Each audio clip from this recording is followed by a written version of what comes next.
Bom, primeiro eu queria começar agradecendo muito o convite de estar cedíssimo com vocês. Já faz um tempo que a Carol tinha me pedido para estar aqui.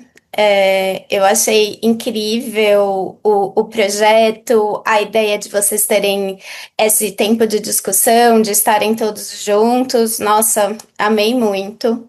O convite da Carol para eu estar aqui é para falar sobre o distúrbio alimentar pediátrico. Eu defendi meu doutorado, por isso que estamos assim, ó, com esse rosto às 7h30 da manhã, recente, há exatos um mês atrás. E o meu doutorado foi sobre o distúrbio alimentar pediátrico num hospital de alta complexidade, né? A relação do distúrbio alimentar pediátrico e da disfagia orofaríngea dentro de um hospital de alta complexidade. Bom, para vocês me conhecerem um pouquinho, então eu sou a Natália, eu acabei recente meu doutorado aqui pertinho de vocês aí na Unesp Marília, sou filha desta casa também, então fiz minha graduação, minha pós-graduação foi aqui em São Paulo, onde eu conheci a Carol quando Carol ainda era R1 de pediatria, eu estava no meu processo aí da minha residência, acho que eu estava acabando a residência quando a Carol entrou para ser residente de PED. Nesse caminho, sempre fiquei dentro da área hospitalar, então foram 14 anos até eu dar uma pausinha aí, final de doutorado, da área hospitalar. Hoje eu tenho o meu consultório, uma clínica aqui em São Paulo. Nesse espaço de todos esses anos até eu finalizar o doutorado agora, então eu começo a minha residência, fico nessa área hospitalar e dentro desse caminho eu recebi algumas crianças que eu não conseguia dar um nome. Isso eu tô falando lá de 2012, 2013, em que eu via a questão do desenvolvimento, que eu via muitas vezes uns com, outros não, com sinal de broncoaspiração, internações muito prolongadas, e esse cenário começa a me chamar a atenção e é ele que me molda na construção da minha parte do meu desenvolvimento acadêmico. Bom, isso aconteceu, eu fiz milhões de formações, ao mesmo tempo que vocês vão ver quando eu vou explicar o DAP para vocês, que é a sigla que a gente tem usado aí para chamar esse desafio, esse diagnóstico novo das crianças. E aí eu faço algumas certificações fora e outras certificações aqui no Brasil. Nesse meio tempo, o meu mestrado vira um doutorado direto. Esse doutorado acabou e esse ano e o próximo ano eu estou de vice-coordenadora do Comitê de Disfagia Infantil da Sociedade Brasileira de Fono. Então, assim, muitas coisas acontecendo junto com um diagnóstico que é recente, né? E aí, para a gente entrar na questão do diagnóstico, eu fico pensando, no cenário atual, se eu falar para vocês aí na sala de vocês hoje, para vocês, quem que é a criança que tem distúrbio alimentar pediátrico entre a primeira e a segunda foto? Eu consigo ver vocês de longinho aí no meu canto, pode só levantar a mão. Quem acha que a primeira foto é a foto da criança com DAP? Levanta a mão. Quem acha que é a segunda foto, que é a criança com DAP? E aí, esse é o cenário que a gente começa a conversar hoje, né? Não necessariamente é a primeira e não necessariamente é a segunda. Para a gente entender o que é o diagnóstico da criança com distúrbio alimentar pediátrico, a gente precisa entender e trazer um ponto que foi muito importante para a condução da tese dentro desses 4 anos, é a compreensão do diagnóstico aqui no Brasil, entender definição do que é alimentação e definição do que é deglutição, né? Então, quando eu penso no alimentação, eu vou pensar em um processo que vai envolver qualquer aspecto do comer, independente se seja por via oral, independente se seja por via enteral. E todas as suas etapas, que aí sim eu vou falar da deglutição, que aí é o nosso processo complexo, aí não vamos entrar em pormenores de desenvolvimento ali da deglutição, mas aí sim o nosso processo que a gente vai levar, seja o líquido, seja a saliva, seja o alimento, o transporte dele ali de boca até estômago. Isso é um ponto para a gente entender o distúrbio alimentar pediátrico, que eu acho que é a confusão que vem hoje da terminologia diagnóstica, que faz com que todos vocês pensem que só a criança com comportamento de evitação é a criança que tem distúrbio alimentar pediátrico. Eu já vou definir o diagnóstico para vocês. Esse é um pedacinho do doutorado que está subindo como uma comunicação breve, mas que a gente já teve também um início aí de uma publicação que é uma cronologia para com que a gente entendesse onde a gente vai chegar em 2019, que é quando saiu a proposição diagnóstica do DAP. Lá em 99, se eu for pegar a disfagia pediátrica e colocar ela numa linha junto com a disfagia orofaringe, a neurogênica, adulto, que a gente tem muito mais literatura e é um pouquinho mais velha. A disfagia, de uma forma geral, ela é ali final de década de 80, apesar de eu ter descrições anteriores a ela, mas que a gente se começa a olhar aí esse diagnóstico. Lá na década do final da década de 90, a disfagia pediátrica começa a crescer um pouco mais. Hoje ela está muito maior, mas lá em 99 a gente já tem uma primeira definição operacional para o que eles chamam na época de dificuldades alimentares pediátricas. Aí começa-se toda a confusão da terminologia diagnóstica e da tradução dela para o Brasil. Mas o que, que eles já associavam ali naquela época? Recusa, um comportamento exigente, mas também o distúrbio de deglutição, que é o que a gente vai chamar da disfagia orofaringe hoje. Nesse meio tempo, entre 99 e 2008, acontecem uns pontinhos que estão marcados, ficam um pouco escuros aí com o fundo da corzinha, mas que são esses pontinhos tipo pins do Google, aí do Maps no caminho, que são outros pontos não de literaturas, mas pontos históricos que vai trazer o diagnóstico lá no fim. Em 2008, uma autora maravilhosa que eu amo plagiá-la em minhas falas, eu amo citá-las em minhas falas. Eu tive a oportunidade esse ano de estar com ela 2 vezes, que é a Maureen Lefton Grafe. Ela faz um estudo muito grande que se chama Disfagia Pediátrica, um artigo muito citado, muito referência pra gente hoje de base. E ela coloca ali que a alimentação e a deglutição ela é um processo intrínseco. E em um pedaço desse estudo dela, ela fala: a partir deste momento, todas as vezes que eu estiver falando alimentação, eu estou falando da deglutição. Então começa a se mudar como um caminho de algo que não se separa. Em 2014, eles entram ainda, e é muito utilizado, vejam, se passou quase 10 anos, 20 anos, de 99 lá para frente, e eles ainda estavam utilizando feeding difficulties ou feeding problems. E aí ainda tinha essa questão de associar um pouco do comportamento exigente, um pouco do comportamento da recusa alimentar com distúrbio de deglutição. Só que ainda não responde a mesma pergunta, que lembra que eu falei que lá em 2012, 2013, uma pena que a Carol não tá me ouvindo aqui, porque eu poderia citar casos que lá atrás, provavelmente de crianças que eu lembro que são meus primeiros pacientes com DAP que não tinham um nome, de quando a gente estava na nossa residência, e aí tinham umas crianças que eram moradoras da UTI e a gente atendia essas crianças. E eu não tinha um nome para dar para o que acontecia ali para aqueles casos específicos, e é o mesmo que também está acontecendo na literatura. Em 2015, é muito provável, por esse segundo pinzinho aí que eu já vou falar para não confundir vocês num próximo slide, a gente tem um primeiro artigo que fala: tá muito bagunçado, cada um dá o nome que quer. Vamos tentar definir fazer todas as definições operacionais de todos esses termos para entender o que a gente está falando. E esse artigo é o artigo do Kessner, que é ele que começa a falar: recusa alimentar é um comportamento, seletividade alimentar é um comportamento que pode acontecer na infância. Eu tenho distúrbio de deglutição, eu tenho uma dificuldade de alimentação. Então, ele faz toda essa definição. Muitos outros autores continuam nessa descrição, só que ainda não tinha uma outra definição. Lá em 2016, que é esse último PIN, um grupo muito grande, que eu sugiro até que vocês continuem seguindo, que vocês sigam eles, que é o Feeding Matters. Eles têm página no Instagram, eles têm sites, eles falam muito hoje sobre distúrbio alimentar pediátrico, que é um grupo de profissionais, por exemplo, como vocês estão aí, especializados de áreas diferentes, mas as famílias dessas crianças que ninguém sabia muito bem o nome do que dá, fazem um grande consenso nos Estados Unidos, que vai ser publicado em 2019 com a proposição do diagnóstico do distúrbio alimentar pediátrico.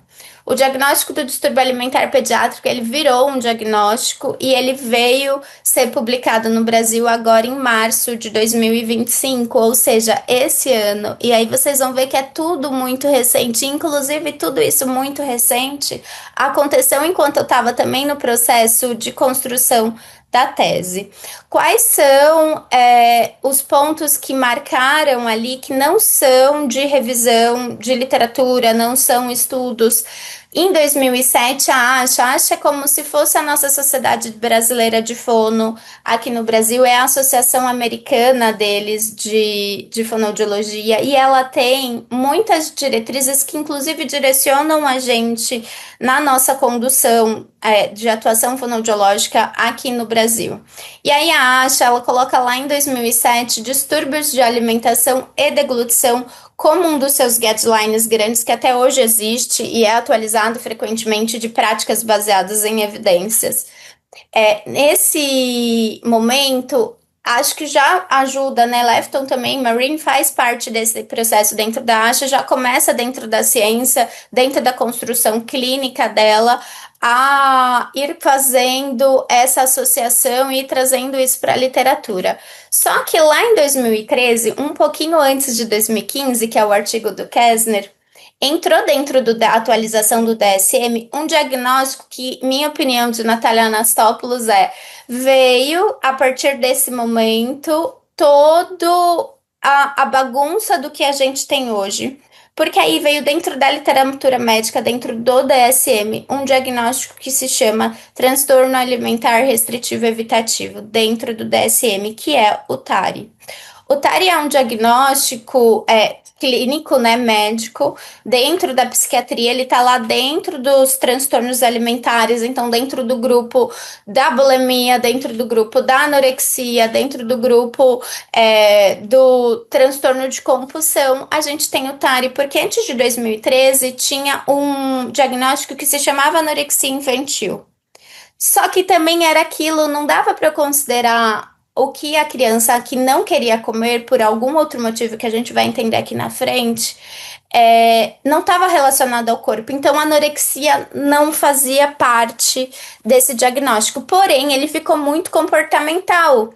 E a criança de alta complexidade, que são as nossas crianças, a da minha tese, a que vocês atendem aí, continuava com aquele nome que não existia. Por isso que lá em 2016 se criou o diagnóstico, a proposição para o diagnóstico de hoje do distúrbio alimentar pediátrico. Então, vejam, por toda essa bagunça de terminologia diagnóstica, a gente, por muito tempo, e pela forma com que isso foi trago, né? Chegou para o Brasil aí através de traduções meio que ao pé da letra, essa confusão se eu considero isso um comportamento alimentar, se é só a recusa alimentar ou o que está acontecendo, até eu entender o que a gente chama do diagnóstico como ele hoje está no CIF.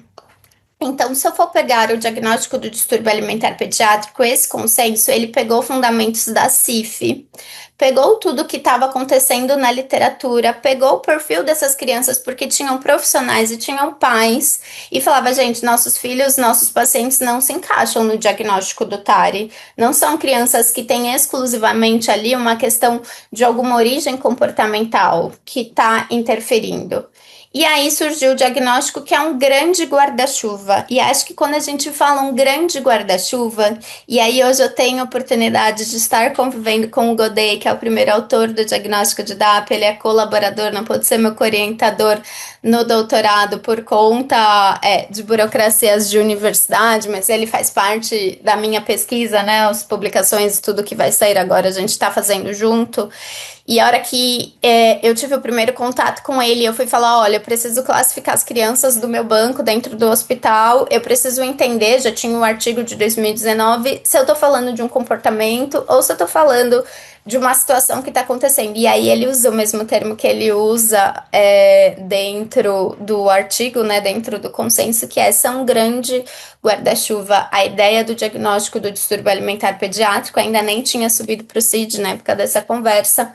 É que a gente não tenha uma dissociação do que é o orgânico e o não orgânico. Então, eu não vou considerar só o comportamento e eu também não vou considerar só o que é orgânico. Então, a questão da disfagia orofaringe, outras questões que podem estar ali influenciando dessa criança. Então, para eu chamar essa criança de DAP, tem alguns pré-requisitos. E o que são esses pré-requisitos? Ela precisa ter uma ingestão oral prejudicada e não apropriada para a sua idade. Veja, eu estou falando de ingesta e não de comportamento de evitação. Esse é o primeiro pré-requisito. Isso tem que estar acontecendo há mais de 2 semanas e está associado a um ou mais desses 4 fatores. Quais são esses 4 fatores? Os 4 fatores são o que eu desenhei e construí, depois isso virou até um pedaço de uma outra publicação para explicar o que eu estou explicando para vocês, que é como se fosse um guarda-sol ou um guarda-chuva mesmo, em que a ingesta alterada fosse uma chuva ou um grande dia de sol aí de 40 graus aí de Rio Preto, é, e a gente tivesse que ter uma estrutura de um guarda-chuva. A estrutura desse guarda-chuva vai ser um dos domínios que a gente vai chamar de fatores médicos. Vejam, fatores e não diagnósticos. A gente vai explicar o que são esses fatores médicos que podem estar correlacionando com essa possibilidade de ingestão oral prejudicada e não apropriada para a idade. Eu tenho outros 3 domínios que podem estar ou não acontecendo. Então, eu posso ter um guarda-chuva de uma cor, de 2 cores, de 4 cores. Por isso que eu quis deixar como um cabo e estrutura, porque eu sempre vou ter uma história para aquela criança. E essa história sempre, vocês vão ver que eu trouxe, vocês vão ser as primeiras pessoas além da minha banca a verem aí o resultado da minha tese. Sempre essa criança tem uma história, sempre ela tem um fator ali que influenciou, um fator orgânico que influenciou essa ingestão oral prejudicada. Os seus outros domínios é o domínio nutricional. Então, essa criança usa uma via alternativa de alimentação, essa criança exclui algum grupo de alimento, essa criança precisa de uma suplementação. Como que tá toda a questão metabólica dela, a questão de biomarcadores dela, como que tá a sua habilidade de alimentação? A habilidade de alimentação é o outro domínio que eu vou trazer um pouco mais pra gente, que seria o nosso domínio de avaliação ali fonoaudiológica. Vejam que aqui, se a gente for olhar o diagnóstico do DAP, ele está sendo um diagnóstico transdisciplinar, né? Que todo mundo vai tá ali olhando e atuando essa criança. E se eu for olhar o nosso domínio do habilidade de alimentação, ele vai estar falando como essa criança come, essa criança engasga, essa criança tem sinal ali de broncoaspiração, essa criança sabe comer o alimento que eu espero para a sua idade, então tá na idade de comer sólido, tá conseguindo comer sólido, tá conseguindo tomar o seu leite, tá conseguindo fazer a sua alimentação do que eu espero para a sua idade, num sentido funcional de como essa alimentação ocorre. E aí o domínio psicossocial, que é um outro domínio. Essa criança tem um comportamento de evitação ou de recusa. Como que é esse comportamento? A família está angustiada com a situação da relação de alimentação, como que isso ocorre? E tem toda essa descrição. Então, ele vê a alimentação, né, como uma situação biopsicossocial. Então, eu vou passar pela questão biológica, eu vou passar pela questão de relação social e a questão psicossocial de uma situação, pensando aí a nível de desenvolvimento. Porque se eu tenho um bebezinho de 0 dias, então vamos pensar na situação aí de vocês, das crianças com cardiopatia congênita, que às vezes vai fazer uma cirurgia ali nas primeiras horas, primeiros dias de vida, e tem um longo processo aí entre cirurgias ao longo da primeira infância, que é um período exponencial de desenvolvimento do comportamento alimentar. das funções, será que todos esses pontos não interferem? Eu já dando spoilers para vocês das nossas crianças, né? Será que todos esses pontos não vão interferir aí na construção do guarda-chuva dela, né? Da ingestão dessa criança, seja para um risco de uma disfagia orofaríngea, seja para um risco de não conseguir evoluir sua habilidade de alimentação do que eu espero ali para a sua idade. Por quê? Por a visão da criança ali dentro do distúrbio alimentar pediátrico, a gente precisa pensar que é muito diferente do adulto, por exemplo. O adulto tem uma lesão neurológica ou uma questão mecânica ali por um fator iatrogênito, e diversas situações, e tem alguma disfunção, alguma questão que vai levar ele ali para um distúrbio de deglutição. A criança, eu estou num processo de desenvolvimento exponencial do comportamento alimentar. Então, tudo que acontece, e aí o diagnóstico de DAP vem para mostrar isso. Então, tudo que acontece no desenvolvimento daquela criança vai interferir na evolução do comportamento alimentar. E vejam, a gente está desde o início ali da nossa aula falando que o comportamento alimentar não é só sobre recusar ou não recusar, e é só sobre comportamento. Eu estou falando sobre ingestão, sobre o desenvolvimento de como eu melhoro e trabalho aquelas funções. Então, eu preciso lembrar que todo esse comportamento é feito ali desde a hora zero, através das minhas relações sociais, das minhas exposições motoras, das minhas exposições sensoriais.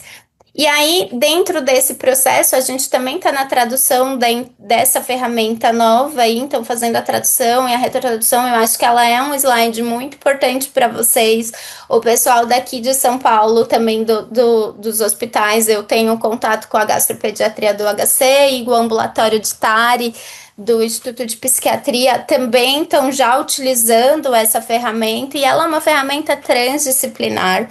Ela é uma ferramenta muito extensa. Se vocês me perguntarem se eu vejo ela como um protocolo para diagnóstico de DAP, não é esse o objetivo dela. O objetivo dela é descrever. Então, quando a gente abre essa comunicação, essa descrição, esse estudo com essa descrição dos domínios do DAP, vai ter um link que vocês também conseguem acessar. Depois eu mando essa aula para Carol, que vocês também conseguem acessar por esse QR Code, que vai descrever todos os domínios. Só que assim, é uma ferramenta de 18 páginas. Isso é aplicado na nossa vida de intensivistas ali, dentro de um hospital que está tendo milhões de coisas acontecendo ao mesmo tempo? Não. Mas te ajuda a entender o que eu venho explicando até agora. Então, eles escrevem e mostram, dentro de todos os domínios, o que é cada um deles, né? Então, dentro dos domínios ou fatores médicos, eu vou ter tudo o que vai acontecer de antecedente com essa criança. Então, eu vou pontuar lá antecedente, gravidez, nascimento, internação, se essa criança ficou em UTI. Já pontuei ali, ingestão inadequada como um pré-requisito, e ficou na UTI, você já tem um domínio preenchido.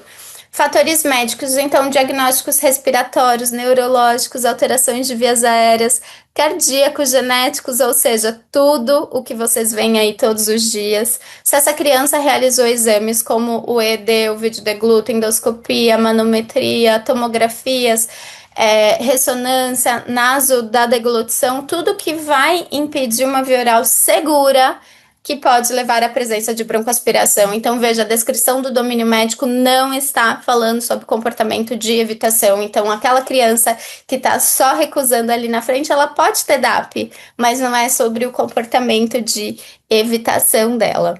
O nutricional vai vir uma lista enorme de biomarcadores para descrever, vai falar sobre a ingesta alimentar, sobre sim se está excluindo ou não excluindo algum grupo, necessidade nutricional, uso de via alternativa. Então, a nossa criança com sonda naso ou com gastrostomia na UTI também pontuou o domínio nutricional. O habilidades de alimentação, que eu expliquei para vocês antes, então vai falar para a gente do uso de espessante, estratégia de posicionamento, controle de fluxo, tudo que a gente acaba fazendo aí, que vocês têm as meninas que ajudam vocês, as fonos que estão aí. Eu acho que a Adriana não a vi se você tá aí. E sim, Nath. Oi, tudo bem? Eu não tô te Seja vendo porque eu tô vendo bem-vinda. mini cabecinhas aí. Que Cabecinhas. bom, você tem uma fonoaudióloga muito maravilhosa aí, que é tudo que ela adapta e tudo que ela faz e tudo que ela tá trazendo aí. Então vejam, a gente tem aí a descrição dos domínios e do que a gente vai falando. E aí vem o psicossocial, só que por muito tempo a gente viu o DAP só exclusivamente nesse domínio psicossocial. Só que ele pode acontecer ou pode não acontecer. Que aí ele explica o comportamento de evitação dessa criança, inclusive tem uma análise para com que a gente entenda o comportamento de evitação dessa criança. Então, vai descrever todas as barreiras que impedem com que essa criança tenha uma ingesta ali, uma aceitação completa, incluindo a recusa. Mas também traz um ponto muito importante que é a questão da relação dos pais com essa oferta por via oral. Então, por exemplo, às vezes a criança que tem uma gastrostomia, então vamos pensar num quadro de uma criança com uma lesão neurológica, sei lá, operou o coração, teve ali uma anóxia, também tem associado uma possibilidade de um diagnóstico de uma paralisia cerebral. A criança não tem um comportamento de evitação, mas tem uma disfagia orofaríngea grave. E aí a família, por tudo na vida, se sente muito mal de não conseguir dar dieta, não conseguir alimentar essa criança, e ela tem uma relação muito negativa, muito ruim com a alimentação dessa criança. Ele também vai pontuar numa questão do domínio psicossocial. Então, veja, a gente não está falando sobre comportamento de evitação. Quando a gente vai olhar exclusivamente comportamento de evitação e esse outro cenário em volta está limpo, aí sim eu estou falando do diagnóstico do transtorno alimentar restritivo evitativo ou do TARI, que é lá o do DSM. Então, o que eu quero trazer de mensagem nesse primeiro momento aqui para vocês é que o DAP não é sinônimo de comportamento de recusa alimentar. E sim uma visão que vem para mostrar para gente que essa criança que está ali num cenário de alta complexidade, que são crianças com condições crônicas e complexas de saúde, precisam ter um olhar para o seu desenvolvimento da alimentação, além da questão do comportamento de recusa, porque muitas vezes a gente vai ver, talvez para Drey seja um pouco mais fácil de conseguir visualizar, que o não querer comer naquela situação já é um aviso que, opa, pode ser que essa ingesta não esteja boa para mim, que eu tô incoordenando, que eu tô aspirando, que eu tô tendo alguma dificuldade muito maior. E tudo que é difícil é literalmente aquela experiência de ratinhos bem simples para a gente entender. E vamos pensar isso num desenvolvimento da criança. O ratinho vai comer a sua comidinha lá no laboratório e ele toma um choquinho. Ele vai comer e ele toma um choquinho. Chega uma hora que aquilo está tão ruim para ele, independente de qual motivo seja, que ele não vai mais querer comer. Então ele vem para mostrar pra gente que muitas coisas podem acontecer que estão atrapalhando esse não querer ou não poder comer essa comida, né? Porque às vezes eles querem e eles não podem por ali ter algum nível de complexidade da sua alimentação. Então, veja, é tudo muito confuso. E aí, desde 19 para cá, a gente vem dentro de processos, quem vem estudando a área, estudando essa definição diagnóstica nova, aprofundando no consenso. E aí, no final do ano passado, há uns exatos um ano atrás, saiu a atualização do consenso do distúrbio alimentar pediátrico, já como diagnóstico, que trouxe essa visão para a gente tentar reduzir o que a gente tinha de ambiguidade entre o comportamento de evitação ali do TARI e entre o diagnóstico do distúrbio alimentar pediátrico, né? E aí eles trazem 9 pontos, né? Não vou trazer todos para vocês porque não dá tempo, mas também é uma literatura que eu sugiro para vocês darem uma atualizada, que tem uma distinção sim entre DAP e TARI. Eles falam muito e reforçam muito que a disfagia, o diagnóstico da disfagia é um critério funcional do DAP e que ela pode ser confundida com evitação, que é, por exemplo, a situação do que eu falei para vocês. Às vezes eu vou recusar aquela mamadeira porque não por uma questão comportamental, numa situação, por exemplo, igual ao Tari, mas sim porque olha tantas coisas que aconteceram comigo.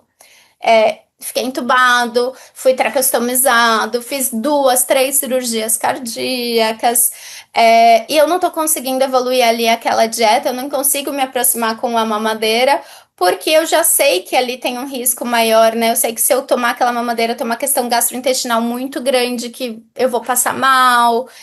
Eu tô sendo só uma pontinha do iceberg. E aí vem um outro ponto muito importante, que é a relação transdisciplinar, que é o que vocês todos estão fazendo aí. Vejam, é um grande guarda-chuva que eu estou envolvendo todo mundo da equipe, da nutrição, ao intensivista, ao cardioped que está aí, ao otorrino, se vocês têm oportunidade, ao gastropediatra. Então, tem muitas coisas que vão envolver. E o cuidado direto também com a alimentação. Então, eu tenho o Nutri, eu tenho o pessoal da enfermagem, eu tenho a família, eu tenho todo mundo que está ali lidando com essa criança. E aí eles falam que hoje é o nosso ponto maior de fragilidade, que é essa integração entre o CID-11 e o DSM-5, porque quando saiu o diagnóstico do TARI lá atrás, eu ainda não tinha tido o CID-11. Então, veja, a gente tem um desafio ainda muito grande, por isso que tem tido essa confusão tanto em literatura quanto na clínica, de qual nome que a gente dá para essa criança.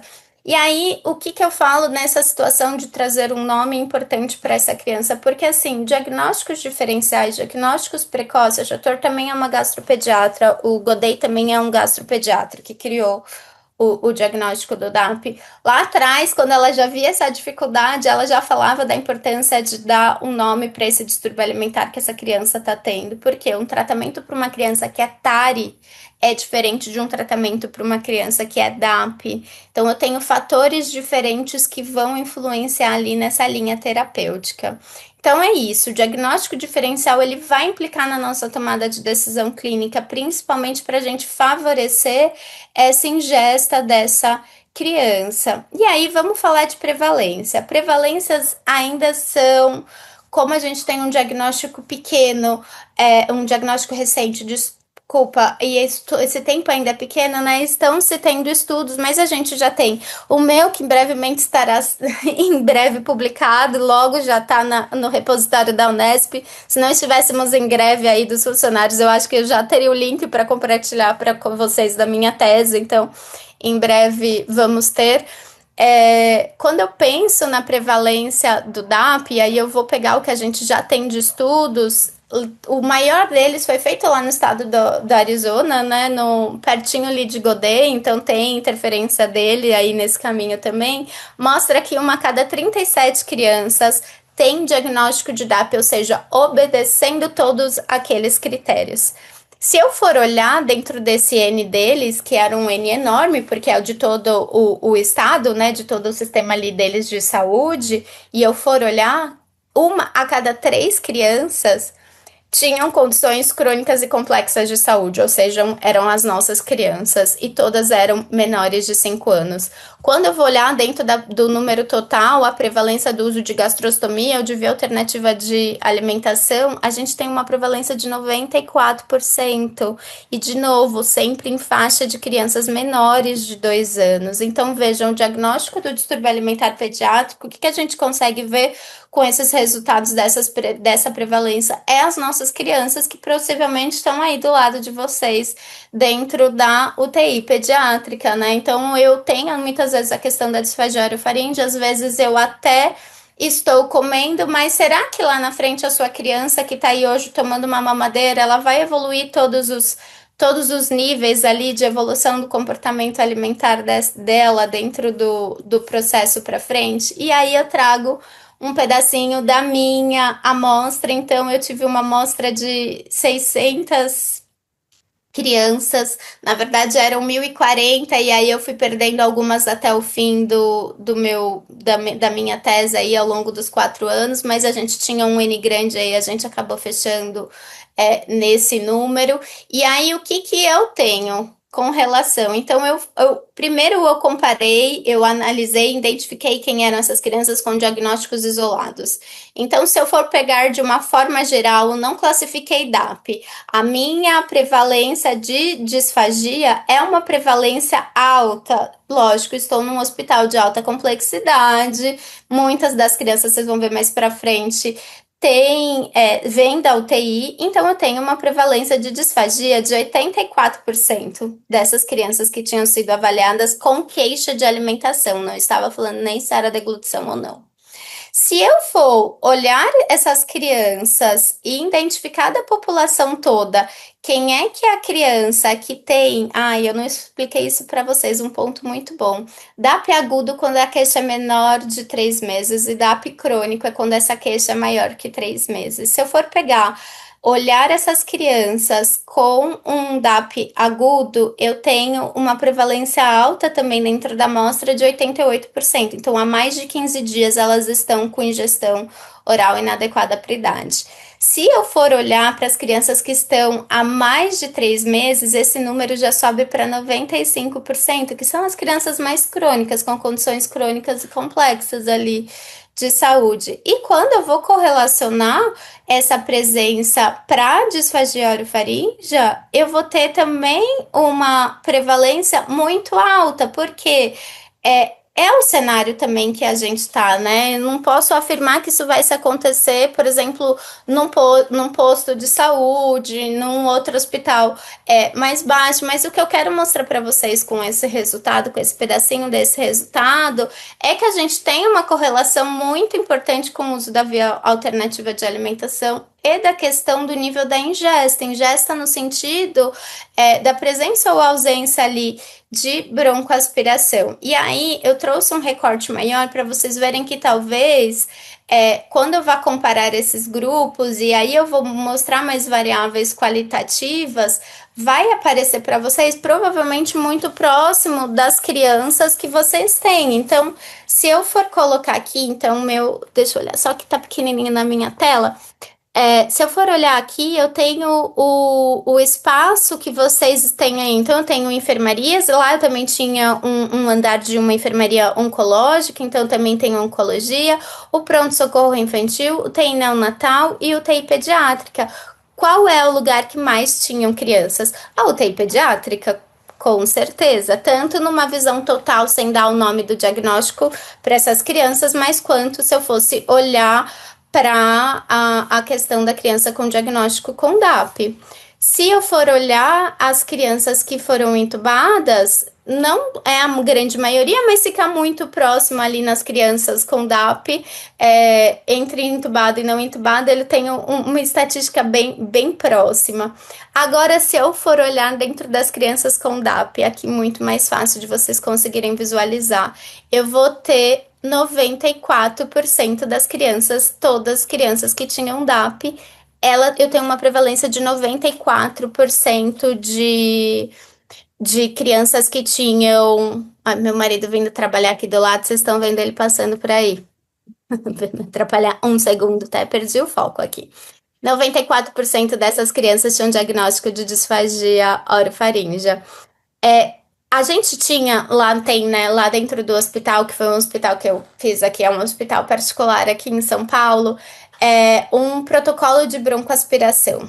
E esse protocolo de broncoaspiração também rastreava dificuldades de alimentação de uma forma geral. Porém, o maior motivo de solicitação foi muito mais por pedidos médicos do que pelo protocolo de broncoaspiração. Inclusive, a minha tese veio para rever que a gente também em um outro momento vai precisar rever esse protocolo de broncoaspiração, porque mostrou que talvez com a visão para rastrear dificuldades de alimentação de uma forma geral, ele ainda não tá 100% bom. Então, a gente também tem esses dois cenários. Quando eu vou falar do uso de via alternativa de alimentação, olha aqui, 73%. As divisões de como elas estão, ó, com via oral, um número mais baixo. E aí, o uso de traqueostomia, porque a gente também está falando de novo de um hospital de alta complexidade, as crianças realmente são de níveis aí mais complexos. Então, olha como a descrição do perfil dessas crianças com DAP muitas vezes não é sobre o comportamento de recusa, né? Então, talvez eu deva estar deixando vocês angustiados, principalmente a Adriana ali dentro. Será que existe um protocolo para eu avaliar essas crianças? E a realidade, eu sei que vocês já sabem aí, porque recente eu tive com a Carol no Brasileiro de Fono aqui em São Paulo. e a gente estava falando disso, né? Não temos protocolos ainda estabelecidos dentro da população pediátrica, então a gente vê que a gente tem diagnósticos diferenciados, a gente tem anatomias diferenciadas, então essa questão de uma população mais heterogênea vem trazendo essa dificuldade dentro da ciência para a gente conseguir trazer um protocolo, principalmente se eu for pensar num diagnóstico de DAP, eu acho que hoje o caminho é seguir aquele desenho do guarda-chuva e ter certeza que você está passando pelos 4 domínios para você identificar se essa criança tem ou não DAP. Acho que nossa resposta do caminho hoje é seguir dentro de um caminho da PBE, então tentar buscar ali o que a gente tem de melhor e de evidências mais disponíveis, e o que a gente tem de evidências disponíveis hoje, a gente tem uma revisão climérica recente aí, eu tenho certeza, eu tive com a Pamela Dodrell agora no Europeu de Disfagia, e eu perguntei para ela, essa sua revisão climérica é porque vocês estão querendo fazer uma ferramenta para tentar trabalhar ali melhor o domínio da habilidade de alimentação do DAP, para a gente tentar pensar em um processo de avaliação? Ela com certeza, Natália. Então, assim, tá todo mundo tentando construir. A Pamela, ela é lá da Austrália, ela tem um grupo forte de disfagia pediátrica, né, que estuda a alimentação da infância, e tá com uma ponte grande com o pessoal da Nova Zelândia. Então elas fizeram uma revisão e pegaram várias ferramentas e viram que nossas ferramentas que falam de alimentação hoje são todas ferramentas de rastreamento, e isso é um ponto muito importante para a gente falar aqui agora, principalmente para vocês que estão dentro da UTI, vendo o resultado ali da minha tese. Eu tinha uma ferramenta de rastreamento que não foi eficaz, eu consegui ver ela no resultado da minha tese. Claro que foi uma ferramenta institucional, não passei por todas essas questões climéricas que eu preciso ter ali quando eu vou fazer um nível de pesquisa. Aí volta de novo a importância de eu ter questões climéricas adequadas para que a minha ferramenta seja eficaz. Então a gente tem algumas ferramentas e ela mostrou que as nossas ferramentas são todas de desfechos sociais, que medem desfechos sociais, ou seja, eu pergunto para a mãe, ele está comendo bem? Comendo bem é muito relativo. Então, por exemplo, esses dias eu participei de uma banca também, que a pessoa tinha um grupo de crianças com PC, e nesse grupo de crianças com PC, ela perguntava para a mãe, como que seu filho come bem? E a criança gastrostomizada. Come bem para ela? Tá tudo bem com a gastrostomia? E a pessoa queria saber sobre a ingesta por via oral, né? Queria saber se essa criança comia por via oral. Então, veja, vai ser muito relativo da forma como essa pergunta está acontecendo. Então, talvez não me mostre tantos pontos funcionais dali para eu chegar numa possibilidade de rastrear mais profundo e mais seguro o risco para a dificuldade ali de alimentação dessa criança, alimentação e deglutição dessa criança. E aí ela traz algumas escalas que são um pouco mais robustas e que, graças a Deus, também estamos em processo de validação para o português aqui no Brasil, que é o PEDIT, não é o PEDIT-10, é o PEDIT que vai trazer, apesar de ser uma ferramenta de desfecho social, ela descreve muito habilidades motoras do nível do desenvolvimento por etapas, então desde corporal até alimentar, a psicossocial, então talvez já seja um futuro aí de um início para um rastreamento mais seguro, e é uma ferramenta que quando a gente está aplicando ela está durando mais ou menos 5 ou 6 minutos, dependendo da velocidade que você vai fazendo ali, então uma ferramenta rápida que em breve vai estar dando para gente utilizar. Tem um estudo um pouco mais antigo, uma revisão aí sistemática, que aí mostra as nossas outros protocolos, mas de novo lá atrás, em 2016, os desafios eram os mesmos, e essa confusão do que uma ferramenta de rastreamento faz, o que uma ferramenta de avaliação faz. Bom, essa ferramenta fala da EBAI, que EBAI é a tradução, o nome da tradução aqui no Brasil, mas o nome dela é a Montreal. Essa ferramenta a gente consegue acessar aí, vocês conseguem acessar ela aí pelo QR Code. Eu mando para a Carol para depois vocês terem mais fácil todas essas referências. A BAI é uma ferramenta de rastreamento também, só que ela não vai rastrear uma dificuldade de deglutição mais profunda, ela vai rastrear mais questão comportamental, então talvez as crianças de vocês passem nessa ferramenta e a gente não consiga pegar exatamente a criança com DAP. Então, se eu for fazer um resumão para vocês, eu vou precisar de passos aí para entender melhor essa história, observar essa criança de uma forma completa. Não esquecer que existe uma rotina ou vai existir uma rotina antes ou depois ali do momento que você está vendo. A nossa tomada de decisão, principalmente fonoaudiológica, tem que vir imediata aos sinais. Então, eu vou observar, eu vou intervir, eu vou observar, eu vou intervir. E, gente, jamais tem que esquecer o desenvolvimento sensorial, motor, comportamental, emocional dessas crianças. Então, tudo isso vai trazer o momento que vai me favorecer ali, aquele cenário, situação que eu estou avaliando de refeição e de avaliação. Aqui ficou muito clarinho na hora que eu tirei de um outro slide para colocar para vocês, mas é um resumo disso daqui, né? Então eu tenho que priorizar hierarquicamente. Será que é a melhor situação de cenário para eu avaliar essa criança? Então, tá tudo bem com a sua respiração, a sua postura, eu tô tendo alguma queixa gastrointestinal e tudo muito interligado e monitorado ao mesmo tempo. Então, não é só fonoaudiológico, né? É a atenção dos sinais que eu tenho que ter como cuidador ou responsável por aquela criança no momento de refeição. Então, é desde a sonda da dieta, como eu tô respondendo com a minha dieta interal ali, então essa criança tá ficando desconfortável, tá vomitando, tá passando mal. Não é só sobre a ingesta de volume, a ingesta de uma forma geral, é a forma como esse alimento tá chegando ali para essa criança. Um ponto principal dali da nossa tomada de decisão é identificar se a gente está tendo sinal sugestivo ali de aspiração, se tem algum sinal de desconforto, se essa criança está regulada emocionalmente. Então, poxa, eu estou numa UTI, eu estou com catéteres, eu tô com vários fios, eu tô com dor. O que que eu posso favorecer para essa regulação?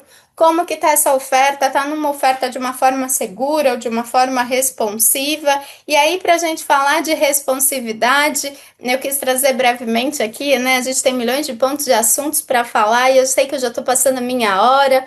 Mas se eu quiser olhar responsivamente a criança, a gente sabe que olhar responsivo é diferente de abordagem responsiva da alimentação. Então, quando eu sou responsivo com a criança, eu estou olhando a sua autonomia, a sua competência e eu estou respeitando ela naquele espaço. Isso vai me vir direto para o cenário de alimentação, ou seja, a gente fala muito de prática humanizada é prática responsiva, a alimentação responsiva é uma alimentação que vai olhar a autonomia e a competência ali dessa criança.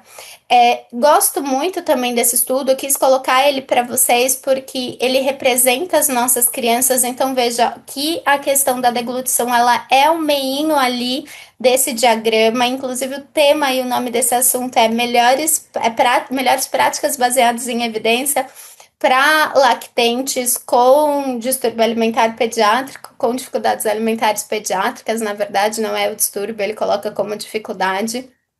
E aí ele deixa ali o central como a questão da deglutição, mas todo o entorno, então como isso está acontecendo, regulação de fome e saciedade, qual tipo de via, qual tipo de mamilo que essa mãe tem, ou o tipo de bico, se está espessado, se não está espessado, a questão calórica, então tudo que a gente vê com a criança. E aí ele fala e traz que alimentar envolve todos da equipe, não é só uma pessoa, e que a mãe ou o cuidador, ela não deve ser treinada ou estar apenas ali na tomada de decisão da alimentação dessa criança somente quando ela estiver no processo de amamentação ou de alimentação desse bebê. E sim, desde o início mesmo, quando eu tô com uma via alternativa de alimentação, porque ela precisa ser treinada a sinais de fome e saciedade, a sinais de desconforto, a entender que mesmo eu me alimentando por sonda, eu tô tendo ali um processo de aquisição e de aprendizagem para o desenvolvimento da alimentação. E aí ele fala muito do que o base feeding, que é a alimentação guiada por dicas. Então, para a gente não ficar só focada naquela situação do ml quilos, eu sei que a gente precisa pensar no peso, principalmente ali antes de uma cirurgia, que eu preciso atingir um determinado peso para eu conseguir chegar nela, mas ele mostra que se a gente entende essa relação que o bebê está trazendo para a gente, de como que isso está acontecendo para eles, para a díade, para a relação ali, não só na amamentação, mas na questão também da oferta, vai me favorecer uma alta precoce, é, com ingesta por via oral, eu vou conseguir trabalhar ali muitas vezes uma amamentação por mais tempo e eu vou favorecer uma introdução alimentar sem desafios. Isso vai mostrar pra gente, e aí é uma correlação que eu faço, que quanto mais responsivo eu sou no momento inicial, que às vezes vocês estão pegando essa criança que ainda não fechou um diagnóstico de DAP, e eu atinjo nela mais precocemente, pode ser que aquele comportamento de evitação ou um desafio de dificuldade com a alimentação lá na frente não aconteça porque vocês agiram precocemente. Então, o que o Base Feeding vem também para mostrar pra gente que quanto mais cedo eu trabalho a alimentação dessa criança, melhor acontece. Porém, se a gente for olhar ele dentro das unidades, a gente tem desafios muito grandes, que é o nosso desafio hoje, né? Em cenários de alta complexidade, que é uma comunicação efetiva entre todos da equipe, mas vocês já estão aí num processo que isso de construção de conhecimento, juntos, trabalhando, entendendo que a questão do distúrbio alimentar pediátrico é uma questão transdisciplinar, cada vez menos isso vai acontecer. Coloquei essa pirâmide para a gente pensar que a refeição, a alimentação é um último ponto lá em cima, que então eu preciso passar por várias outras etapas lá dentro para com que aí eu chegue, só que eu só chego numa refeição e aí eu vou puxar para gastropédia de novo, se eu tiver com o meu conforto gastrointestinal adequado, se a minha questão sensorial tiver boa e se eu tiver muito bem regulado. Então, essa base precisa estar estabelecida para aí sim eu conseguir atingir muitas vezes uma questão de mastigação e de deglutição lá na frente. Não é só sobre a boca, essa é a mudança que o diagnóstico do distúrbio alimentar pediátrico traz para a gente. Quando a gente vai para um foco de terapia, a gente também tem milhões de abordagens hoje em dia.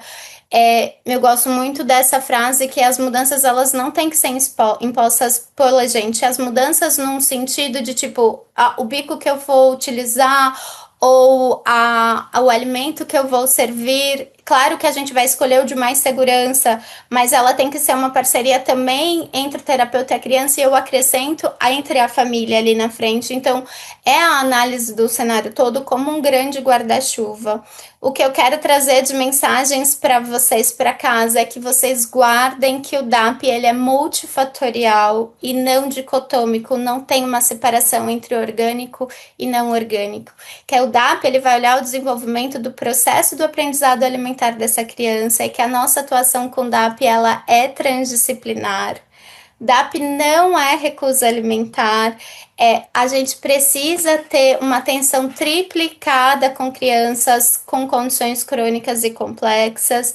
Apesar dessas crianças serem crianças complexas, elas não estão só no hospital, elas estão no seu ambulatório, elas estão em outros níveis de complexidades diferentes, então a gente precisa lembrar disso. E eu quero finalizar com uma frase da Harvard, são lá de 2008, que sem saber que existir um diagnóstico, ela trouxe uma frase que mostrava isso lá no início de tudo, que é: todo bebê merece receber uma nutrição e hidratação adequada, sem estresse tanto para o bebê quanto para o cuidador. O sucesso da alimentação deve ser medido pela qualidade do momento durante a alimentação, sem colocar em risco a saúde do bebê e as suas relações com os pais.